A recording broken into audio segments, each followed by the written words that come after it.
CS স্কুলের পক্ষ থেকে সবাইকে স্বাগত জানাচ্ছি। আমি নজরুল ইসলাম। অনেকেই মনে করে যে সমাস পড়তে আসলে ৬ মাস লাগে। তো যারা আসলে এমনটি মনে করে তারা ৬ মাসে সমাস শিখতে পারে কিনা আমার সন্দেহ আছে। তো সমাস নিয়ে সর্বপ্রথম যে আলোচনা করা হয় বা যে কথাটা বলা হয় সেটা হচ্ছে সমাস শব্দের অর্থ সংক্ষেপণ, মিলন বা একপদীকরণ। তো আসলে এই বিষয়টা কি? তো সংক্ষেপণ বিষয়টা হচ্ছে সমাস একটা বড় বাক্যকে সংক্ষেপ করে ফেলে। যেমন দেখুন, চাঁদ মুখ, এখানে এটা একটা বড় একটা বাক্যের মতো ছিল, চাঁদের ন্যায় মুখ বা চাঁদের মতো মুখ যেটা আপনি বলেন। তো এটাকে সংক্ষেপ করে নিয়ে আসছে, মানে ছোট করে নিয়ে আসছে। ঠিক একইভাবে সিংহাসন, এটা ছিল সিংহ চিহ্নিত আসন, এটাকেও সংক্ষেপ করে নিয়েছে।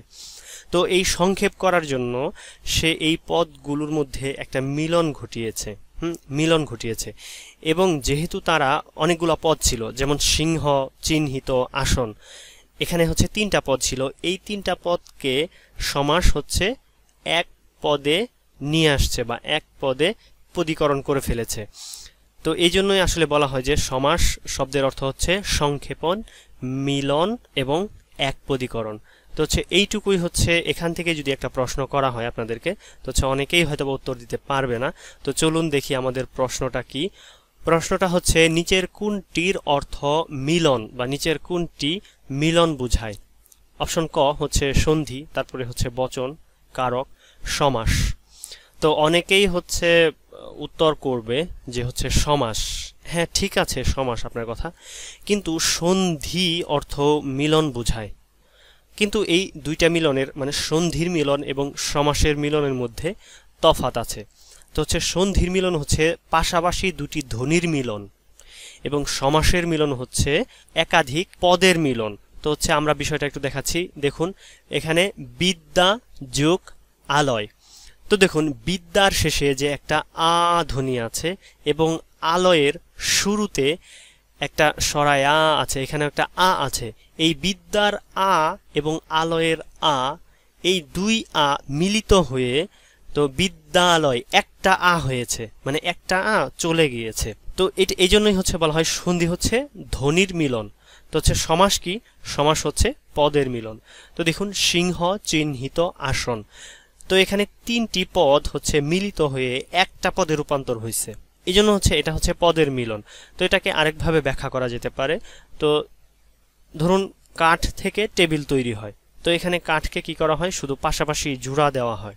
কিন্তু যখন কাঠ থেকে আপনার হচ্ছে কাগজ তৈরি করা হয়, তখন সম্পূর্ণ কাঠগুলোকে গুঁড়ো গুঁড়ো করে ফেলা হয়, মানে একেবারে মিশিয়ে ফেলা হয়।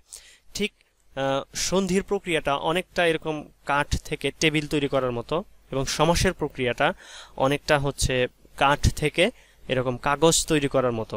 তো আশা করি হচ্ছে বুঝতে পেরেছেন। তো এরপরে যে বিষয়টা আছে সেটা হচ্ছে আমাদের সমাসের সাথে সম্পর্কিত হচ্ছে কিছু বিষয়, যেটা হচ্ছে আমাদের জানা থাকা লাগবে। সেটা হচ্ছে সমস্ত পদ জিনিসটা কি আসলে। সমস্ত পদ, সমসমান পদ, পূর্ব পদ, ৪ নম্বরে হচ্ছে পরপদ বা উত্তরপদ, এবং হচ্ছে ৫ নম্বর হচ্ছে ব্যাস বাক্য, বিগ্রহ বাক্য বা সমাস বাক্য, একই নাম আপনি হচ্ছে যেভাবে বলেন।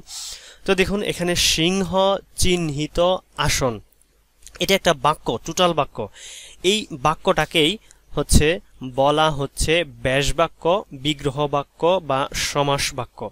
কিন্তু এই বাক্যের মধ্যে যে একটা একটা পদ আছে, আপনি যদি সিংহর নিচে রাখ দেন যে সিংহ এটা কি, তো তাহলে সিংহ এই পদটা হবে হচ্ছে সমসমান পদ, এই পদটা হবে সমসমান পদ। চিহ্নিত যদি এই পদটা আন্ডারলাইন করা থাকে, তো তাহলে এটাও হবে সমসমান পদ। আবার আসন, এটাও হচ্ছে সমসমান পদ। কিন্তু যদি বলা হয় যে সিংহাসন, এটা কি?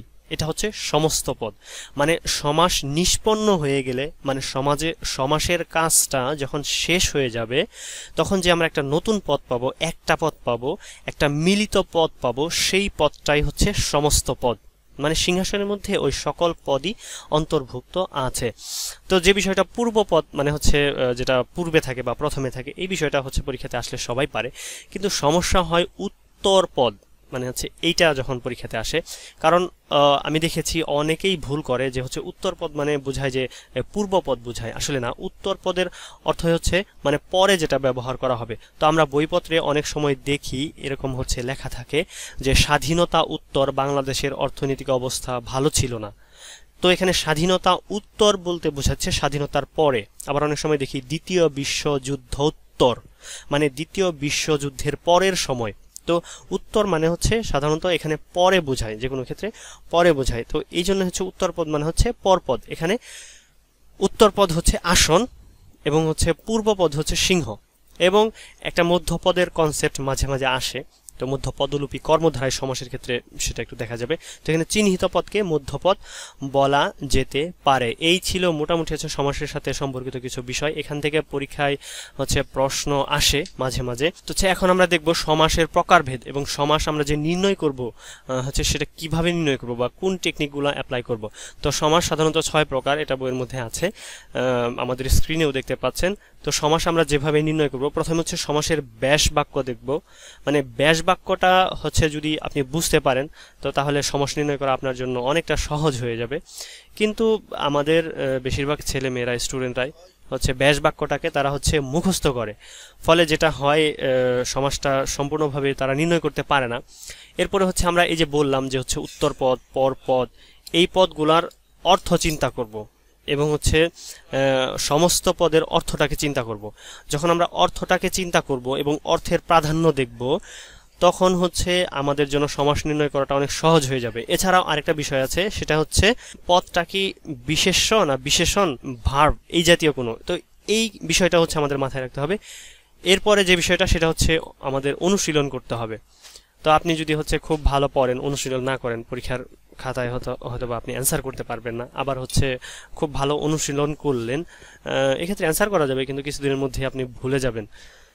তো সর্বশেষ যে কথাটা বলতে চাই সেটা হচ্ছে আমরা যে বইগুলোর সাহায্য নেব, আমি বলবো আপনাদেরকে হচ্ছে নবম দশম শ্রেণীর যে বইটা আছে, বোর্ড বই, যেটা হচ্ছে মুনির চৌধুরী এবং হচ্ছে মোফাজ্জল হায়দার চৌধুরী লিখেছেন, ওনারা দুজনে। তো এই বইটা হচ্ছে আপনি সাথে রাখবেন, আর হচ্ছে খাতা কলম পাশে রাখবেন, প্রয়োজনীয় তথ্য এবং নোট হচ্ছে টুকে নেবেন।